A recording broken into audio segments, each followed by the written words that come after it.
Falcon is a loser.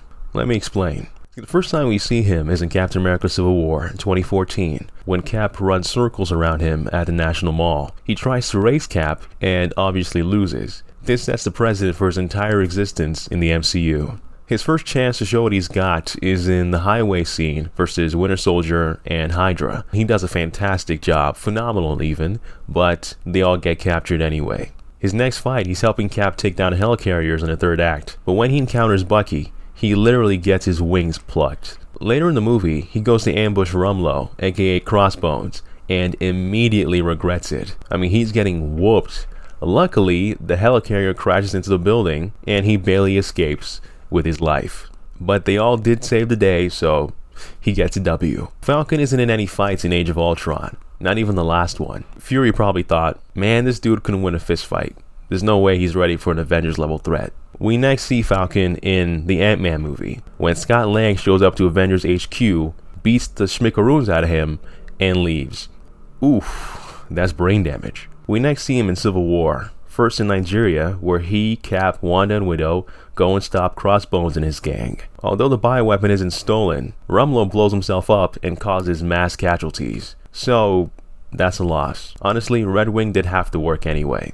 Later, Cap and Falcon go to get Bucky while avoiding law enforcement. It leads to an amazing highway chase scene that ends with all of them getting arrested. After Zemo shows up and mind controls Bucky, Cap and Falcon go down to investigate, and Bucky KOs Sam in 2 hits. Wait a second. Cap walked into the room to pick up Zemo and confront him. Then Sam walks into the same room and is ambushed by Bucky? How did Cap not see him? Where was Bucky hiding? Was it behind this table? I don't know why. It's just funny to me to think that a guy that powerful would be hiding behind a table. Anyways, after Falcon wakes up, his objective becomes finding Zemo before Zemo escapes. Surprise, surprise, he fails, and Zemo gets away. We eventually reach the airport battle, which is my favorite MCU fight scene, by the way. In this battle, Falcon suggests to Cap and Bucky, "You get to the jet, both of you. The rest of us aren't getting out of here." Of course, it's the loser that suggests surrendering. Although Cap and Bucky escape, he gets captured.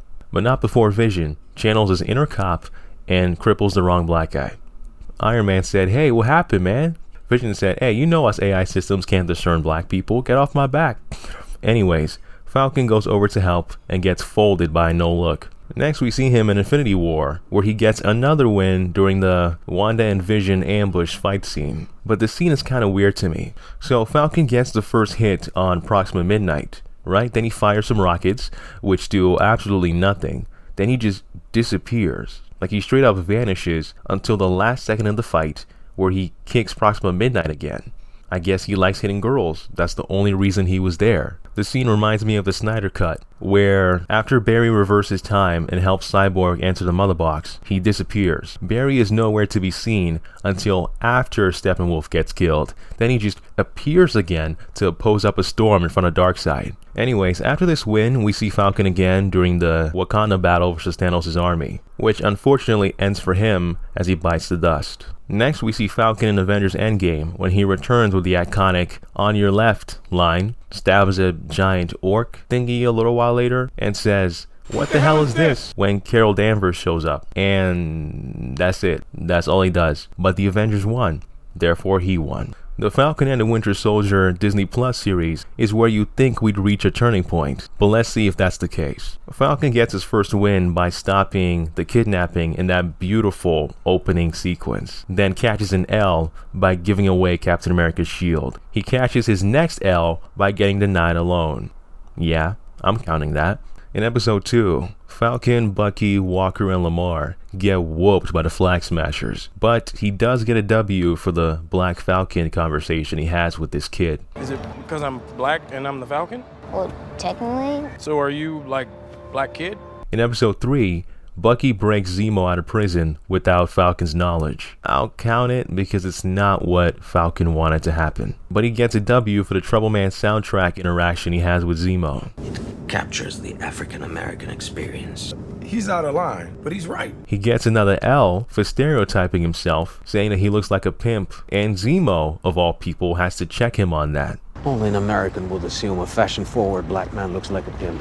His next L is for not turning off his cell phone while going undercover. Luckily, they get rescued by Sharon Carter after his screw-up, which is another L because he completely forgot to help her get her life back after she helped him and Cap during Civil War. Oh, and another L for not recognizing that her art collection was authentic. You sell fake Monet. No, she means real. This gallery is specialized in stolen artwork. Monet, Van Gogh. It's true. In episode 4, after visiting Carly's neighborhood, he's unable to get information on Danya Madani's funeral location, but he does get a W for the head tilt comment he makes about Zemo later in their apartment. Don't engage him. He's just going to extort you and do that stupid head tilt thing.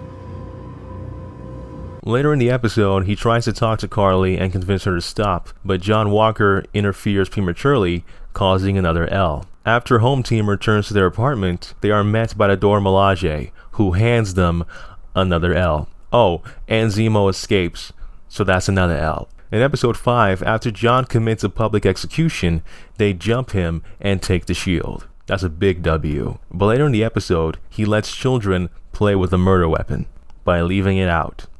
That's an L. He gives Bucky advice about being of service and making amends to those he wronged instead of just putting away the bad guys, which was fantastic advice and a big W. And another W for convincing his sister Sarah to not sell the family boat. Finally, we reach episode 6, rescuing the cops from the damaged chopper.